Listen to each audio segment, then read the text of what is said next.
This is a chest radiograph of a 62-year-old woman presenting with a 2-month history of a non-productive cough. The film shows evidence of right-sided volume loss with elevation of the right hemodiaphragm and upward displacement of the right hilum. There is a right paratracheal opacity, consistent with right upper lobe collapse. The interface between the collapsed and aerated lung forms a curvilinear contour resembling a reverse S, known as the reverse S sign of Golden.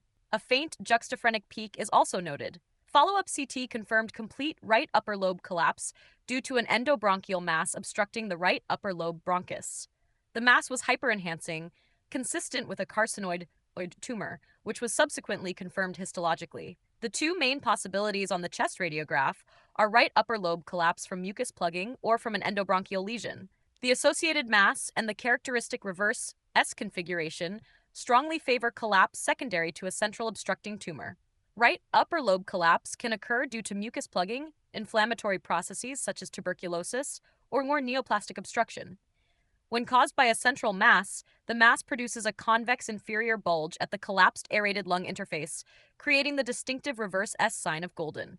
Additional radiographic findings include elevation of the right hilum, upward displacement of the minor fissure, a small juxtaphrenic peak where the inferior accessory fissure or pulmonary ligament tethers the diaphragm, and general signs of volume loss such as rib crowding and mediastinal shift.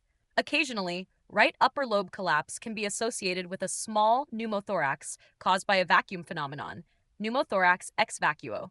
This represents a localized accumulation of air secondary to lobar retraction and does not resolve with chest tube drainage. It will only improve once the underlying obstruction is relieved. Importantly, when both the right upper and middle lobes are collapsed simultaneously, this combination almost always indicates a central obstructing malignancy. In terms of management, if the collapse is due to mucus plugging or a benign treatment includes pulmonary, toilet, and bronchoscopy for airway clearance. However, in this case, the presence of an endobronchial mass mandates bronchoscopic evaluation and biopsy. The collapse should always be followed up radiographically to ensure resolution and to exclude an underlying neoplasm if one was not initially identified.